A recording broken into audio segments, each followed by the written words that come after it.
दोस्तों, अगर आप चाहते हो कि आप अपने म्यूचुअल फंड पोर्टफोलियो से हर महीने कुछ पैसे विड्रॉ कर पाओ जिससे कि आपकी एक तरह से रेगुलर इनकम बन जाए, ये पॉसिबल होता है सिस्टमैटिक विड्रॉल प्लान के थ्रू, SWP के थ्रू। मैंने SWP पे एक वीडियो क्रिएट करी थी और इसमें आपको अच्छे से डिटेल में समझाया था कि SWP का सही तरीका क्या है। और उस वीडियो में मैंने आपके साथ एक सिनेरियो डिस्कस किया था। क्या सिनेरियो था वो? सिंपल था कि अगर मान लीजिए अभी आपके पास 10 लाख रुपए हैं, कोई भी मुश्त राशि आपके पास है, 10 लाख रुपए हैं, आप इसको म्यूचुअल फंड्स में इन्वेस्ट कर सकते हैं और स्लोली आप अपना पैसा निकाल सकते हैं SWP के थ्रू। उसका सही तरीका मैंने इस वीडियो में बताया था। अगर आपकी ऐसी रिक्वायरमेंट हो तो आप उस वीडियो को जाके देखिए, समझिए। लेकिन उस वीडियो में एक दूसरा सिनेरियो भी था जो मैं डिस्कस नहीं कर पाया था क्योंकि वीडियो बहुत लंबी हो गई थी। क्या सिनेरियो था वो? ये सिनेरियो था कि राहुल, मेरे पास अभी कोई मुश्त राशि नहीं है, ठीक है, लेकिन मुझे 5 साल के बाद, 10 साल के बाद मान लीजिए SWP करना है, मुझे मे बी फाइनेंशियली फ्री होना है, मुझे जॉब के लिए काम नहीं करना है, पैसे के लिए काम नहीं करना है, मुझे अपनी हॉबीज परस्यू करनी है, तो उस केस में मैं SWP का यूज कैसे करूं? तो इस वीडियो में मैं आपको SWP का सही तरीका बताऊंगा। अगर आपके पास अभी कोई मुश्त राशि नहीं है तो आप 5 साल बाद, 10 साल बाद, 20 साल बाद कैसे SWP की प्लानिंग आज ही कर सकते हैं। बहुत ही इंपॉर्टेंट टॉपिक है और स्पेशली उन लोगों के लिए जो अपनी फाइनेंशियल फ्रीडम को या फायर को या रिटायरमेंट को प्लान करना चाहते हैं अभी से। आपकी उम्र चाहे कुछ भी हो, 30 साल, 35 साल, 40 साल, आप चाहते हो कि आप भविष्य की प्लानिंग आज कर लें, तो ये वीडियो आपके लिए काफी इंटरेस्टिंग होगा। वीडियो को पूरा जरूर देख लीजिएगा, आधा अधूरा मत देखिएगा, वरना आपको आधा समझ में आएगा, आधा समझ में नहीं आएगा। आप मुझे नहीं जानते तो मेरा नाम राहुल जैन है। मैं एक सेबी रजिस्टर्ड रिसर्च एनालिस्ट हूं। इस हिंदी चैनल के माध्यम से आपको सिंपल भाषा में समझाने की कोशिश करता हूं। अगर आप चैनल पे नए हैं तो चैनल को फटाफट से सब्सक्राइब कर लीजिए, इस वीडियो को लाइक कर दीजिए, कमेंट्स में एक थैंक यू लिख दीजिए, मेरे लिए मोटिवेशन हो जाता है। चलिए अब हम चालू करते हैं।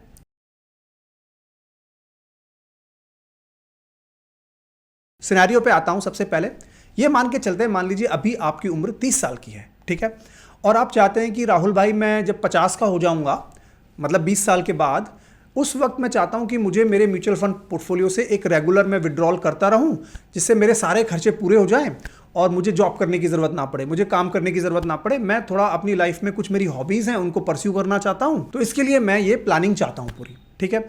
अब ये आप 30 साल के हैं अभी और 50 साल की उम्र पे आप ये चाहते हैं ऐसा करना, तो पॉसिबल है SWP के थ्रू, ठीक है। मान के चलते हैं कि आप ये चाहते हैं कि राहुल भाई 50 से 70 साल के बीच में मुझे मेरे खर्चे सारे कवर हो जाएं, ठीक है। तो आप मुझे ऐसे बताइए कि कैसे मैं SWP को इसमें यूज करूं, ठीक है। तो मैं आपको सारा एक एक बताता हूं, लेकिन उससे पहले ये 30, 50 और 70 का जो मैंने लॉजिक लगा रहा हूं मैं, ये कुछ भी हो सकता है। इनफैक्ट आप कह सकते हो कि आज मैं 30 का हूं, मुझे 5 साल के बाद SWP चाहिए, तो इसमें भी वो काम करेगा कॉन्सेप्ट, ऐसा नहीं कि काम नहीं करेगा। लेकिन मैंने फाइनेंशियल फ्रीडम एक गोल को ध्यान में रखते हुए, क्योंकि ज्यादातर लोगों की वही रिक्वायरमेंट होती है, उसके लिए मैं आपको SWP समझा रहा हूं, ठीक है। स्टेप बाय स्टेप कैलकुलेशन समझाऊंगा आपको मैं, तो प्लीज आप वीडियो में बने रहिए। ड्रॉप ऑफ हो गए बीच में, बाद में कहीं जाके स्किप करके देखोगे, आधा अधूरा समझ में आएगा। मैं गारंटी नहीं ले सकता आपको कितना समझ में आएगा, ठीक है। तो सबसे पहले मोटा मोटा कॉन्सेप्ट समझ लेते हैं। कॉन्सेप्ट बहुत सिंपल है कि 30 से 50 साल के बीच में हम लोग SIPs करेंगे, अपने पैसे को कंपाउंड करेंगे, ठीक है। इस दौरान हम कोई भी पैसा विड्रॉ नहीं करेंगे। तो 30 से 50 के बीच में क्या करेंगे? SIPs करेंगे। 50 से 70 के बीच में हम क्या करेंगे? हमारा जब 50 की जब उम्र होगी तो उस वक्त हमारा एक म्यूचुअल फंड का कॉर्पस बन जाएगा। उस कॉर्पस को हम क्या करेंगे? एक तो ग्रो करेंगे, कंपाउंड करेंगे, और साथ ही साथ में उस कॉर्पस से हम पैसा निकालेंगे भी, जिसको हम कहते हैं सिस्टमैटिक विड्रॉल प्लानिंग, ठीक है। दोनों काम होंगे 50 से 70 के बीच में। तो मोटा मोटा कंसेप्ट क्या है? 20 साल तक SIP करेंगे और 20 साल के बाद हम SIP नहीं करेंगे, SIP करने की जरूरत नहीं रहेगी। हाँ, जो हमने पैसा बनाया है उसको वापस से कंपाउंड कंटिन्यू करेंगे और वहां से SWP भी करेंगे। ये कॉन्सेप्ट आपको मोटा मोटा समझ में आना चाहिए। अब इसको करते कैसे हैं? सबसे पहले इसका स्टेप नंबर 1 ये है कि जब आप 50 साल के हो जाओगे, आपको कितने पैसे की जरूरत पड़ेगी, कितना अमाउंट का SWP करना है। सबसे पहली चीज हमें ये फिगर आउट करनी है, ठीक है। वो कैसे फिगर आउट करेंगे? बहुत सिंपल है। आप अभी 30 के हो, सबसे पहले अपने आपको एक्सपेंसेस पता होंगे, मोटा मोटा कितने एक्सपेंस करते हो पर मंथ। तो लेट अस एज्यूम कि आप 40,000 रुपये पर मंथ का आपका एक्सपेंस है, कुछ भी हो सकता है, मतलब कि आप 4.8 लाख रुपीस पर ईयर आप अपना खर्चा कर रहे हैं, ठीक है। लाइफ आपकी कंफर्टेबल है, ठीक है। अब आप चाहते हो कि मैं जो आप अभी लाइफ स्टैंडर्ड जी रहे हो, आपके पास जो गाड़ी है, जो आप खाते पीते हो, वही मेंटेन रहे 70 के बाद भी, ठीक है। 70 के बाद तो वैसे भी शौक कम हो जाते हैं बहुत सारे, तो इसकी वजह से आप चाहते हो कि मोटा मोटा मेरी लाइफ मेंटेन रहे। तो उस केस में क्या करना है हमें? सिंपली ये जो 40,000 आप आज खर्चे कर रहे हो ना, इसकी वैल्यू निकालनी है 50 साल के बाद, क्योंकि 30 से 50 साल के बीच में, मतलब अगले 20 सालों में महंगाई दर बढ़ेगी। आज अगर कोई चीज़ 100 रुपये की आती है तो 50 साल बाद 100 की थोड़ी आएगी। वो हो सकता है 150 की आए, हो सकता है 160 की आए, हो सकता है 200 रुपये की आए, हो सकता है 300 रुपये की आए। वही हमें कैलकुलेट करना है कि आज जो 40,000 की कीमत है ना, वो 50 साल के बाद उसकी कीमत क्या रहेगी। ठीक है, तो उसके लिए सिंपल है, सेबी की वेबसाइट पे जाएंगे, इन्फ्लेशन एडजस्टेड एक कैलकुलेटर है, मैंने लिंक डिस्क्रिप्शन या पिन कमेंट में दिया होगा, आप जाके चेक कर लीजिए। 40,000 की वैल्यू मैं देखना चाहता हूं 20 साल के बाद, एज्यूमिंग 5% का इन्फ्लेशन रेट। अब यहां पर कुछ लोग ये करते हैं कि इन्फ्लेशन मैंने 5% क्यों लिया है। देखो 40 साल का डेटा ये बता रहा है मुझे भारत में कि ऑन एन एवरेज 5% का इन्फ्लेशन रेट रहता है। आप इसको कम भी ले सकते हो, ज़्यादा भी ले सकते हो। कुछ लोग ये चाहते हैं कि नहीं राहुल भाई 70 के बाद में और मेरे शौक होंगे, मैं तो अपनी लाइफ को और भी बेटर करना चाहूँगा। ठीक है, तो मैं यहाँ पे अपनी लाइफस्टाइल इन्फ्लेशन को भी बढ़ाना चाहता हूँ, तो आप 5 की जगह 6 या 7 रख लीजिए, आपकी मर्जी है। मैं यहाँ पे सिंप्लिसिटी के लिए 5% रखता हूँ। 5% है तो इसका मतलब क्या होगा कि मेरी जो कॉस्ट होगी, जो एक्सपेंसेस होंगे 50 के बाद, वो होगी 1,06,000 रुपये। ठीक है, तो मतलब मुझे 1,06,000 रुपये की SWP करनी है, मुझे उतना पैसा वापस चाहिए म्यूचुअल फंड से 50 से 70 के बीच में। तो हमने पहला स्टेप यही करना है कि हमें ये निकाल के देखना है कि हमें कितनी मंथली SWP हमें म्यूचुअल फंड पोर्टफोलियो से करनी है। ये हुआ हमारा स्टेप नंबर 1। अब चलते हैं स्टेप नंबर 2 की तरफ। अब स्टेप नंबर 2 आता है कि भाई मुझे अगर 1 लाख पर मंथ चाहिए 20 साल तक, 50 से 70 के बीच में, तो मुझे 50 साल की जो उम्र है उस पर कितना पोर्टफोलियो म्यूचुअल फंड का मेरा होना चाहिए। ठीक है, और उस म्यूचुअल फंड पोर्टफोलियो को मैं किस रेट से ग्रो कर पाऊंगा 50 से 70 के बीच में। ठीक है, ये 2 चीजें अपने को फिगर आउट करनी है। ठीक है, इसके लिए क्या करेंगे हम, SWP कैलकुलेटर है, म्यूचुअल फंड सही है वेबसाइट पे। अगर उसका लिंक भी मैंने डिस्क्रिप्शन में पिन कमेंट में डाल दिया होगा, आप चेक कर सकते हैं, वरना गूगल भी कर सकते हैं, कोई दिक्कत नहीं है। यहां पर सबसे पहले हम SWP अमाउंट अपनी डालेंगे 1 लाख रुपए। तो मैंने 1,06,000 रुपए को 1 लाख राउंड ऑफ कर लिया, जिससे मेरी कैलकुलेशन ईजी हो। आप यहां पर एग्जैक्ट नंबर भी डाल सकते हैं। ठीक है, और 20 साल का मैंने यहां पे इनपुट डाल दिया कि मुझे भाई 20 साल तक 1 लाख रुपए पर मंथ चाहिए इस म्यूचुअल फंड पोर्टफोलियो से। तो मुझे अब ये बताओ कि मुझे कितना रेट ऑफ रिटर्न जनरेट करना पड़ेगा और कितना मेरा कॉर्पस होना चाहिए। ठीक है, ये डेटा मैंने एंट्री यहां पर सारा करके डाल दिया है। कैसे डाला है वो अब आपको समझाता हूं। इसमें सबसे इंपॉर्टेंट पॉइंट आता है कि रेट ऑफ रिटर्न क्या हम यहां पर मान के चले। तो देखिए 50 से जब 70 के बीच में आपका जब जो भी अमाउंट है, मान लीजिए 2 करोड़ मैं मान के चलता हूं। ठीक है, 2 करोड़ का पोर्टफोलियो अगर आपका 50 पे बन जाता है, ठीक है, तो क्या करेगा ये 2 करोड़ का पोर्टफोलियो, अगर ये 8% से ग्रो होता है। अब 8% क्यों लिया मैंने? 8% मैंने इसलिए लिया, पहली बात तो 50 से 70 के बीच में जो आप 1 लाख रुपए निकालोगे ना हर महीने, वो भी इन्फ्लेशन का शिकार बनेगा। ठीक है, क्योंकि 50वीं साल पे आप 12 लाख रुपए निकालोगे 1 साल के। ठीक है, 51वीं साल पे आप 12 लाख से थोड़ा ज़्यादा निकालना पड़ेगा, क्योंकि 51वें साल पे भी इन्फ्लेशन आपको हिट करेगी 3% से 4% से, 52वें साल पे भी, 53वें साल पे भी, 54वें साल पे भी। ठीक है, उस 50 से 70 की जो बीच की इन्फ्लेशन है उसको टेक केयर करने के लिए मैंने यहाँ पे क्या किया है, मैंने यहाँ पे मेरे रेट ऑफ रिटर्न को काफ़ी कम रखा है, 8% ही रखा है। ठीक है, 8% इसलिए रखा है कि मान लीजिए आपके ओवरऑल रिटर्न्स बनते हैं 12% 50 से 70 के बीच में, तो उसमें से 4% मैंने मान के चल लिया कि इन्फ्लेशन की वजह से हट जाएगा, तो मेरा नेट रिटर्न इन्फ्लेशन एडजस्टेड जो नेट रिटर्न होगा वो 8% ही होगा। ठीक है, ये मान के चलता हूं मैं यहाँ पे। तो यहाँ पे रेट ऑफ रिटर्न हम बहुत ज़्यादा नहीं मान सकते 50 से 70 के बीच में, पहली चीज़। दूसरी चीज़ ये भी है कि अब जब आप 50 के हो जाओगे ना, तो आप ऐसा नहीं है कि अपना पूरा पैसा ये जो 2 करोड़ है इसको आप मतलब म्यूचुअल फंड्स में ही रखोगे। हो सकता है आपको थोड़ा बहुत चेंजेस करने पड़े, क्योंकि एज के साथ आप बहुत ज़्यादा रिस्क नहीं ले सकते। मार्केट कंडीशंस भी उस वक्त पता नहीं क्या होंगी 20 साल के बाद, राइट। तो हम यहाँ पर थोड़ा कंजर्वेटिव ही लेके चलते हैं और 8% का नेट रिटर्न मान के चलते हैं इन्फ्लेशन एडजस्टेड। पहला गोल्डन रूल जो लोग फॉलो नहीं करते हैं। लोग क्या करते हैं 50 से 70 के बीच में 12% 15% ठोक के यहाँ पे एज्यूम कर लेते हैं और वो रिटर्न बन नहीं पाते हैं। ठीक है, दूसरी चीज़, दूसरा गोल्डन रूल हमेशा रेट ऑफ रिटर्न तय करने के लिए ये होना चाहिए कि मान लीजिए मैं 2 करोड़ का यहाँ पे मुझे पोर्टफोलियो वैल्यू चाहिए 50 पे। ठीक है, तो मेरा रिटर्न कितना बनेगा हर साल? 50वीं साल, 51वीं साल, 52वीं साल कितना रिटर्न बनेगा? 2 करोड़ पे 8% कितना हुआ? 16 लाख रुपए 1 साल के। ठीक है, मैं विड्रॉ कितना करूंगा? 1 लाख रुपए पर महीने, मतलब 16 लाख रुपए का रिटर्न आएगा और 12 लाख रुपए मैं विड्रॉ कर लूंगा, तो मेरे पास 4 लाख रुपए तब भी पॉट में रहेंगे। ठीक है, तो इसका मतलब क्या हुआ, हमें ऐसी रेट ऑफ रिटर्न डिसाइड करनी है और ऐसा कॉर्पस डिसाइड करना है जिससे हमारा रेट ऑफ जो विड्रॉल है वो हमेशा कम रहे और जो हमारा रेट ऑफ रिटर्न है ओवरऑल मंथली या ईयरली वो ज़्यादा रहे। तो 16 lakh is greater than 12 lakh, therefore it is fine, this maths work कि मुझे 2 करोड़ का पोर्टफोलियो चाहिए और 8% की मैं यहाँ पे रेट ऑफ रिटर्न लगाऊंगा। ऐसा करने से क्या होगा ना, मैजिक होगा। अब देखिए, ऐसा करने से मैं 20 साल तक 1 लाख रुपए पर मंथ निकाल पाऊंगा। ठीक है, और दूसरी बात, at the end of 70 years मेरे पास फिर भी 3.92 करोड़ का पोर्टफोलियो पॉट बचेगा। 2 करोड़ से ये कंपाउंड हो के 3.92 करोड़ हो गया। मतलब ये 2 करोड़ कंपाउंड भी हो रहा है और साथ ही मैं विड्रॉ भी कर रहा हूं मैं, तो भी 70 साल पे जाके मेरे पास 3.92 करोड़ बचेगा। 70 साल की उम्र पे जब मेरे पास 3.92 करोड़ बचेगा तो मैं इस पैसे का क्या करूंगा? मैं इस पैसे को, हो सकता है मैं 80 तक जीऊँ, हो सकता है मैं 85 तक जीऊँ, 90 तक जीऊँ, 100 तक जीऊँ, मुझे हो सकता है पैसे की ज़रूरत पड़ती रहे, तो ये 3.92 करोड़ भी ग्रो करूंगा 8% से। सेम ही लॉजिक लगेगा। अब उसकी कैलकुलेशंस मैं नहीं दिखा रहा हूं, लेकिन मान के चलिए कि इसको भी हम 8% से बाद में ग्रो करेंगे। वो बहुत लेटर की प्लानिंग हो गई, लेकिन यहां पर हमने एक ये गोल्डन रूल लगा दिया कि 70 साल पे पूरा पैसा खत्म नहीं होना चाहिए। बस कुल मिला के बात ही है मोटी मोटी, ठीक है। तो यहाँ पे 3.92 करोड़ बचेगा और इस वजह से मेरा स्टेप नंबर 2 कंप्लीट हो गया। मैंने ये अब फिगर आउट कर लिया कि 50वीं साल पे मुझे 2 करोड़ का कॉर्पस चाहिए और मैं उसको मोटा मोटा 8% से कंपाउंड अगर कर लेता हूं तो मैं 20 साल तक 1 लाख रुपए पर मंथ विड्रॉ कर लूंगा और साथ ही 3.92 करोड़ की फाइनल मेरे पास वैल्यू बच जाएगी। अब देखो गाइस, मैंने यहाँ पे ना टैक्स नहीं लगाया, बहुत ज़्यादा कैलकुलेशन कॉम्प्लिकेटेड हो जाएंगी कि ये जो 1 लाख मैं निकाल रहा हूँ इसमें मेरा कितना टैक्स बनेगा। ये सब कैलकुलेशंस बहुत ज़्यादा कॉम्प्लिकेटेड हो जाती हैं। मैं ये मान के चल रहा हूँ कि 50 से 70 के बीच में अगर आपके पास जॉब नहीं है तो जो आप ये पैसा विड्रॉ कर रहे हो सकता है कि उस पर ज़्यादा टैक्स आपको ना देना पड़े। वैसे तो अभी long term capital gain tax 12.5% है और ये इनकम स्लैब पे बिल्कुल भी डिपेंडेंट नहीं है, लेकिन 20 साल बाद क्या चेंजेस होंगे ये कहना बहुत मुश्किल है। तो इसमें थोड़ा सेफ्टी ऑफ मार्जिन आपको लेके चलना है, थोड़ा सा एस्टिमेशन यहाँ पर लेके चलना है। परफेक्ट कैलकुलेशंस नहीं है, नंबर्स थोड़े बहुत इधर उधर हो सकते हैं।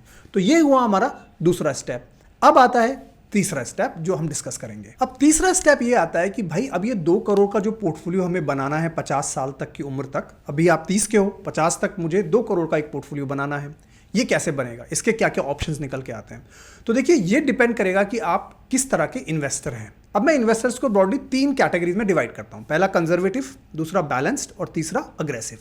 कंजर्वेटिव इन्वेस्टर्स वो होते हैं जिनको ज़्यादा अपने पोर्टफोलियो में रिस्क नहीं चाहिए। मतलब अगर पोर्टफोलियो अचानक से गिर जाए मार्केट क्रैश की वजह से तो वो घबरा जाते हैं, ठीक है, तो वो कंजर्वेटिव। बैलेंस्ड मतलब जो ठीक है थोड़ी बहुत रिस्क ले सकते हैं बट बहुत ज़्यादा रिस्क नहीं ले सकते, ठीक है। और तीसरे अग्रेसिव, जिनको अगर पोर्टफोलियो गिरता है किसी भी रीज़न की वजह से तो they are fine, they know कि मैंने लॉन्ग टर्म के लिए इन्वेस्ट किया है, अभी मार्केट कंडीशंस बेकार चल रही हैं, 1 साल के बाद, 2 साल के बाद, 4 साल के बाद, 10 साल के बाद मार्केट कंडीशंस इंप्रूव हो जाएंगी धीरे धीरे। तो they are okay to see the volatility. उनके पोर्टफोलियो में फ्लैक्चुएशंस जो हैं उनको कोई परेशानी नहीं होती, उनको बढ़िया नींद आती है रात को। लेकिन कंजर्वेटिव इन्वेस्टर को नींद गायब हो जाती है, वो बोलता है कि यार स्टॉक मार्केट बकवास है, म्यूचुअल फंड्स बकवास है। अभी वैसा ही माहौल चल रहा है कुछ मार्केट में, कुछ लोग हल्ला मचा रहे हैं कि SIPs बंद कर दो, बंद कर दो। मतलब वो लोग कंजर्वेटिव हैं, at the heart they are conservative. उनको वॉलेटिलिटी समझ में बस केवल थियोरेटिकली तो बोलते हैं कि मैं बैठ जाऊंगा, लेकिन वो बैठ नहीं पाते हैं। वो जब भी मार्केट गिरता है तो उनकी हवा टाइट हो जाती है, ठीक है। तो इसलिए 3 सिनेरियोज हम लेके चलते हैं, कंजर्वेटिव, बैलेंस्ड और अग्रेसिव। आप डिसाइड कर सकते हो कि आप इनमें से कौन से में फॉल करोगे। पहला कंजर्वेटिव। तो कंजर्वेटिव इन्वेस्टर है ना, वो ज़्यादा रिस्क नहीं लेना चाहता। ज़्यादा रिस्क नहीं लेगा तो उसके रिटर्न्स भी उसी हिसाब से आएंगे। तो मैं मान के चलता हूँ कि 30 साल से 50 साल की उम्र, 20 साल तक अगर ये बंदा SIP करता है कंजर्वेटिव इन्वेस्टर, और 10% का रिटर्न ये जनरेट करता है, ठीक है। 10% का रिटर्न जनरेट करना पॉसिबल भी है, नहीं भी पॉसिबल है, आप डिपेंड करेगा कि किस तरह का पोर्टफोलियो बनाते हो। वो पोर्टफोलियो का मैं एलोकेशन भी आपको बताने वाला हूं, लेकिन पहले कैलकुलेशन समझ लेते हैं। तो कैलकुलेशन ये है कि अगर 10% का रिटर्न बनता है 20 साल के लिए, 30 से 50 के बीच में, तो 30,000 रुपये की मंथली SIP चाहिए। और अगर आप ऐसा करोगे तो 2 करोड़ 17 लाख रुपए का आपका पोर्टफोलियो बन जाएगा। मोटा मोटा लेके चल रहा हूँ, थोड़ा सा यहाँ पे एडजस्ट कर सकते हो, 30 की जगह 29,500 हो जाएगी, ठीक है, वो आप एडजस्ट कर सकते हो, ठीक है। अब आप कहोगे राहुल भाई ये तो सारी कैलकुलेशन ठीक है, लेकिन मेरे पास तो 30,000 की SIP ही नहीं है, मैं तो 30,000 के मंथली SIP नहीं कर सकता फाइनेंशियल गोल्स के लिए, मेरे फायर के लिए, फाइनेंशियल फ्रीडम के लिए, क्योंकि मेरी कार की EMI जा रही है, मेरी घर की EMI जा रही है, मेरी ये EMI जा रही है, वो EMI जा रही है। तो उस केस में ना दूसरा ऑप्शन आता है स्टेप अप SIP का। तो वो देख लेते हैं calculation. So step up SIP में अगर आप 14,000 की SIP करते हो, 30 की बजाय 14 की करते हो, और हर साल इस 14,000 की SIP को 10% से बढ़ाते हो, मतलब पहले साल 14,000, दूसरे साल 14,000 प्लस 1,400, 10% उसका, ठीक है। उसके बाद फिर 14,000 plus 1,400 plus 10% of the total amount. हर साल आप 10% से बढ़ाओगे। एक्सपेक्टेड रेट ऑफ रिटर्न 10% ही माना है, तो 20 साल के बाद 2 करोड़ 16 लाख के आसपास आपके पास जमा हो जाएंगे। तो स्टेप अप SIP कर सकते हो अगर आपके पास SIP अमाउंट कम है, ठीक है।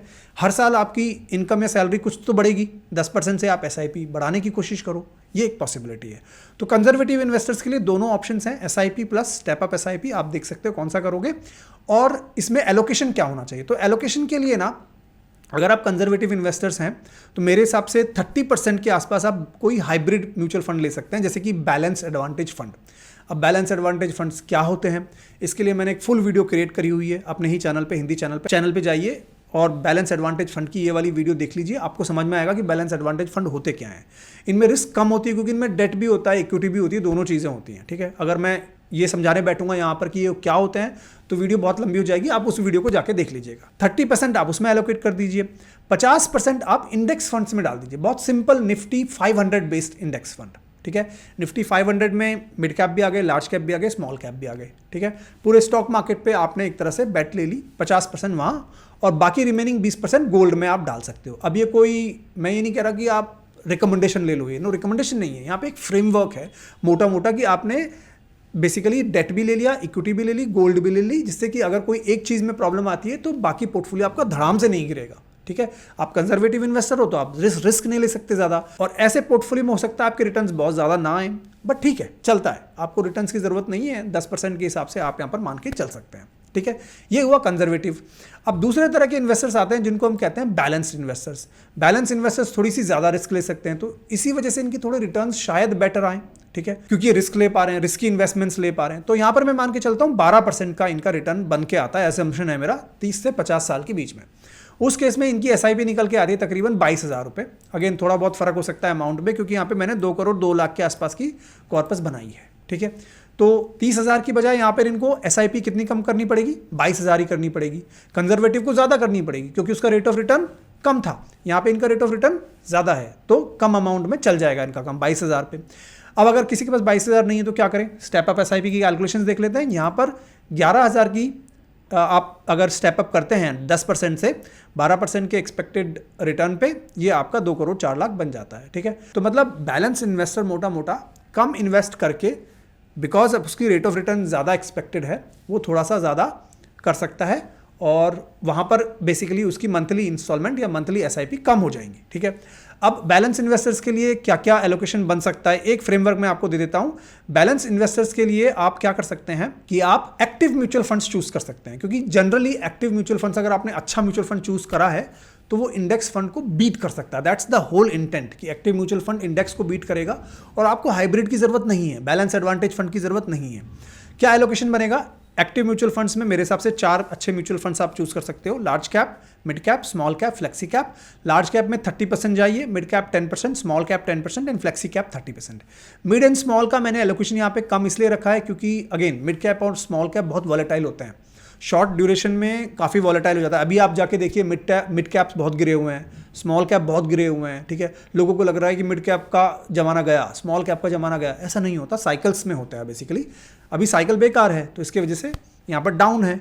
तो बैलेंस इन्वेस्टर हो तो थोड़ा रिस्क कैपिटाइट रहेगा तो आप वो झेल पाओगे। ठीक है, और बाकी गोल्ड में 20%। ठीक है, तो ये हो गया आपका 100% एलोकेशन बैलेंस इन्वेस्टर के लिए। ठीक है, अब लास्ट सिनेरियो डिस्कस कर लेते हैं जो कि है अग्रेसिव इन्वेस्टर। तो अग्रेसिव इन्वेस्टर के केस में मैंने क्या कैलकुलेशंस लगाई हैं वो मैं देख लेता हूं। मैंने यहाँ पे 18,000 की SIP कैलकुलेशंस लगाई हैं और 14% का यहाँ पे एक्सपेक्टेड रेट ऑफ रिटर्न माना है, क्योंकि अग्रेसिव बंदा है तो वो थोड़ी रिस्क ज़्यादा लेगा तो हो सकता है उसके रिटर्न्स बेटर आएँ। अब ये कोई गारंटी नहीं है कि ये रिटर्न्स आएंगे ही आएंगे, बिल्कुल गारंटी नहीं है, ये सब हमारी कैलकुलेशंस हैं। ठीक है, मान के चल रहे हैं कि इतना रिटर्न्स होगा, नहीं भी हो सकता है हो। ठीक है, लेकिन यहाँ पर 18,000 बन के आती है, 2 करोड़ 11 लाख इनका बन के आता है कॉर्पस यहाँ पर। ठीक है, स्टेप अप SIP की कैलकुलेशन दिखाऊं तो 10,000 में ही इनका काम हो जाएगा। 10,000 अगर 14% पे ग्रो करता है, 10% एनुअल स्टेप अप लगाता हूँ मैं, तो उस केस में 2 करोड़ 26 लाख के आसपास इनका पोर्टफोलियो बनता है। मोटी बात यह है कि आपकी जैसे जैसे रिस्क प्रोफाइल ज़्यादा है तो आपकी SIP अमाउंट कम हो सकती है, प्रोवाइडेड आप ज़्यादा रिटर्न्स जनरेट कर पाओ क्योंकि आप ज़्यादा रिस्क ले रहे हो। ठीक है, अब यहाँ पर क्या एलोकेशन बन के आता है, तो अग्रेसिव के लिए जो मैं एलोकेशन मुझे लगता है जो अच्छा एलोकेशन है, आप एक्टिव म्यूचुअल फंड्स में ही रहें, थोड़ा एलोकेशन अपना मिड कैप और स्मॉल कैप में ज़्यादा कर दें। 40% मिड कैप में, 30% स्मॉल कैप में, लार्ज कैप में 10% रखें, क्योंकि ओवर लॉन्ग पीरियड अब 20 साल का डेटा देखोगे ना तो मिड कैप स्मॉल कैप्स ने लार्ज कैप को आउट परफॉर्म करा है। ठीक है, और गोल्ड में वापस 20% रखें। गोल्ड एक एवरग्रीन कमोडिटी है, हम सबको मालूम है, गोल्ड पे भी मैंने बहुत सारी वीडियोस बनाई हैं, उसमें भी आपको बहुत सारी चीज़ें समझाई हैं। तो इस तरह से आपको SIPs करनी है जो कि आप 30 साल से 50 साल के बीच में करोगे। 20 साल का जो पीरियड रहेगा इसमें बहुत सारा हो हल्ला होगा कि भाई SIPs बंद कर दो, म्यूचुअल फंड्स में कुछ नहीं होता, ये नहीं होता, वो नहीं होता। देखिए इंडिया की इकोनॉमी अभी अच्छे से ग्रो कर रही है और ऐसा लगता है कि आने वाले 10-20 साल में ग्रो करती रहेगी। अगर हमारी नॉमिनल जीडीपी 10 से 12% तक ग्रो करती है तो generally capital market mutual funds के जो रिटर्न्स हैं वो उसी रेंज में आए हैं पिछले 20-25 साल में। तो मुझे नहीं लगता कि कोई बड़ी प्रॉब्लम्स हैं। बहुत ही सिंपलिस्टिक मेथड है, ज़्यादा दिमाग नहीं लगाना अपने को SWP समझना है, अपने को SIP समझना है। दोनों मैंने आपको इस वीडियो में समझाने की कोशिश करी है। अगर आपको वीडियो पसंद आ रहा है अभी तक तो लाइक करते जाइए, कमेंट्स में एक थैंक यू लिख दीजिए। इस कॉन्सेप्ट में अगर कुछ भी क्लियर नहीं है तो आप कमेंट्स में लिखिए, एक दूसरे के साथ डिस्कस करिए कमेंट्स में, कम्युनिटी के जैसे आप अपने सजेशंस एक दूसरे को दीजिए। ये एलोकेशन और भी अगर आपको लगता है इसमें कुछ इंप्रूवमेंट कर सकते हैं तो आप वो भी बताइए। मैंने अब इसमें US का फॉर एग्जांपल म्यूचुअल फंड्स नहीं काउंट किए हैं क्योंकि मुझे नहीं मालूम आपकी नॉलेज कितनी है। अगर आपकी नॉलेज है US मार्केट के लिए तो ही आप उसमें इन्वेस्ट करिएगा। तो दोस्तों इस तरह से SIP प्लस SWP का दोनों का कॉम्बिनेशन लेके आप अपनी फाइनेंशियल प्लानिंग कर सकते हैं। ये मैंने आपको ब्रॉड फ्रेमवर्क बताया है। ब्रॉड अवेयरनेस के लिए मैंने ये टॉपिक क्रिएट किया है। आप किसी फाइनेंशियल एडवाइजर से कंसल्ट कर लीजिएगा। जब आप उनसे बातचीत करेंगे ना तो मैंने 80 से 90% के आपके ग्राउंड्स ऑलरेडी कवर कर दिए हैं। जब वो ये सारी बातें डिस्कस करेंगे ना कि SWP लगाना है, कैसे इन्फ्लेशन को लेना है, आपकी लाइफस्टाइल इन्फ्लेशन क्या है, आप ना ब्लैंक नहीं रहोगे। आपको ऑलरेडी ये सारी चीज़ें पता रहेंगी। आप केवल उनसे ये डिस्कस करोगे कि आपका पर्सनलाइज प्लान क्या होना चाहिए, ठीक है। तो ये वीडियो आप एक ब्रॉड फ्रेमवर्क की तरह अपने पास रखें, अपने फ्रेंड्स, अपनी फैमिलीज, उन सब के साथ शेयर करें। अच्छा कंटेंट देखें, नॉलेजेबल कंटेंट देखें, हर दिन कुछ ना कुछ नया सीखें, मनी वाइज नॉलेज बढ़ाएं और अपनी जॉब में भी स्किल्स बढ़ाएं।